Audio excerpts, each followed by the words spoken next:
आज की वीडियो में हम भारतीय उपनिवेश काल की प्रमुख घटनाओं पर चर्चा करेंगे।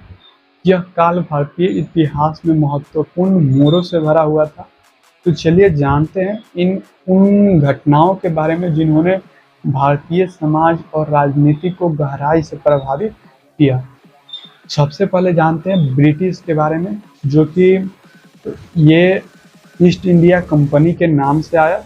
ब्रिटिश ईस्ट इंडिया कंपनी का आगमन 1600 में हुआ था। यह कंपनी व्यापार के उद्देश्य से भारत आई, लेकिन धीरे धीरे यह राजनीतिक और सैन्य ताकत भी बन गई।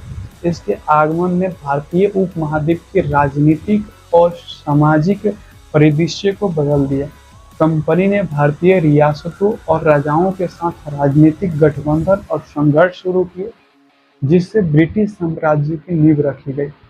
प्लासी की लड़ाई की बात करें तो 1757 में लड़ी गई थी प्लासी की लड़ाई, जिसमें भारतीय उपनिवेश काल की एक महत्वपूर्ण घटना थी, जिसमें ब्रिटिश ईस्ट इंडिया कंपनी ने बंगाल के नवाब और सिराजुद्दौला को हराया और बंगाल पर अपना नियंत्रण स्थापित किया। बंगाल को अपना बनाया उसी समय प्लासी की लड़ाई में।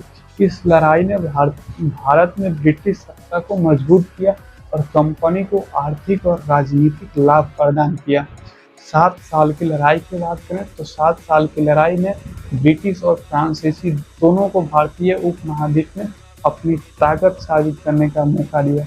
इस संघर्ष ने परिणाम स्वरूप ब्रिटिश ईस्ट इंडिया कंपनी ने भारतीय उपमहाद्वीप पर अपनी स्थिति मजबूत की। यह लड़ाई यूरोप में भी महत्वपूर्ण थी और इसके परिणाम स्वरूप ब्रिटिश साम्राज्य की ताकत बढ़ी। सिपाही विद्रोह की बात करें तो 1857 का सिपाही विद्रोह का प्रथम स्वतंत्रता संग्राम या भारतीय उपनिवेश काल की सबसे महत्वपूर्ण घटनाओं में से एक था। इसे ब्रिटिश राज्य के खिलाफ भारतीय सैनिकों और नागरिकों के व्यापक विद्रोह के रूप में देखा जाता है। इस विद्रोह ने भारतीय स्वतंत्रता संग्राम की नींव रखी और ब्रिटिश साम्राज्य को भारतीय समाज की गहरी असंतोष का एहसास कराया। भारतीय राष्ट्रीय कांग्रेस की स्थापना की बात करें तो 1885 में भारतीय राष्ट्रीय कांग्रेस की स्थापना एक महत्वपूर्ण घटना थी। यह संगठन भारतीय राजनीति में एक नया मोड़ लाया और स्वतंत्रता संग्राम के लिए एक मंच प्रदान किया। इस संगठन ने धीरे धीरे भारतीय राजनीति में महत्वपूर्ण भूमिका निभाई और स्वतंत्रता की दिशा में महत्वपूर्ण कदम उठाए। दांडी मार्च की बात करें तो 1930 में महात्मा गांधी का दांडी मार्च एक प्रमुख घटना थी। गांधी जी ने नमक कानून को विरोध करते हुए 240 मील की यात्रा की, जो ब्रिटिश शासन के खिलाफ एक शक्तिशाली प्रतीक बन गई।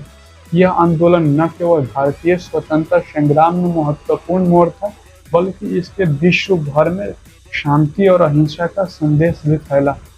भारत छोड़ो आंदोलन 1942 की बात कर लेते हैं तो भारत छोड़ो आंदोलन 1942 में शुरू हुआ, जिसमें महात्मा गांधी और भारतीय राष्ट्रीय कांग्रेस ने ब्रिटिश शासन को भारत से बाहर निकालने के लिए एक निर्णायक संघर्ष का आह्वान किया।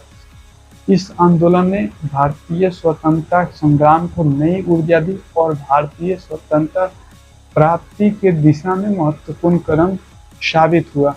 तो दोस्तों, आज हमने भारतीय उपमहाद्वीप काल की प्रमुख घटनाओं पर चर्चा की है।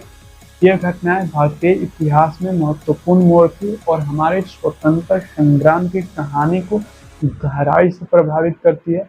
अगर आपको यह वीडियो पसंद आया हो तो कृपया लाइक और सब्सक्राइब करें और अपने विचारों को कमेंट सेक्शन में जरूर साझा करें। मिलते हैं अगले वीडियो में, तब तक के लिए धन्यवाद। जय हिंद।